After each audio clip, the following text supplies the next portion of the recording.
इस समय की बड़ी खबर आ रही है बासमती धान के दाम को लेकर। बासमती धान की नई उपज मंडियों में आने लगी है, लेकिन इस साल दाम में भारी गिरावट देखी जा रही है, जिससे किसान परेशान हैं।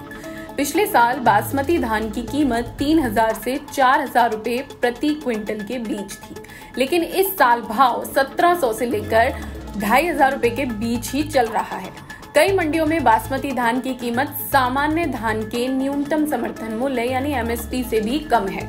आमतौर पर बासमती धान की कीमत सामान्य धान की एमएसपी से 30-40% ज्यादा ही होती है। और आपको ये भी बता दें कि सामान्य धान एमएसपी पर खरीदा जाता है, लेकिन बासमती धान एमएसपी के दायरे में नहीं आता।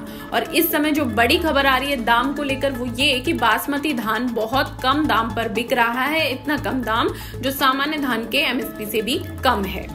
राष्ट्रीय कृषि बाजार यानी इनाम के मुताबिक 8 अगस्त को हरियाणा के इंद्री मंडी में पूसा बासमती 1509 किस्म के धान का न्यूनतम दाम 1,700 और अधिकतम दाम 2,411 रुपए प्रति क्विंटल रहा।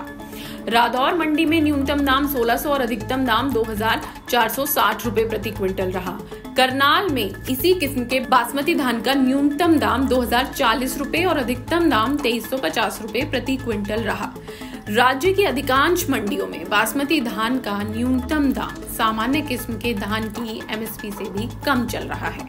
सरकार ने 2024-25 में सामान्य धान का एमएसपी 2,300 रुपए प्रति क्विंटल तय किया हुआ है और मंडियों के दाम देखें तो जो बासमती धान है उसकी कीमत इस सामान्य धान की एमएसपी से भी कम मिल रही है। तो इससे किसान बहुत परेशान हैं। इस समय जो एक बड़ी खबर आ रही है बासमती धान के दाम को लेकर वो ये कि बासमती धान का जो दाम है वो मंडियों में बहुत कम मिल रहा है किसानों को, इतना कम जो कि सामान्य धान का एमएसपी है उससे भी कम है।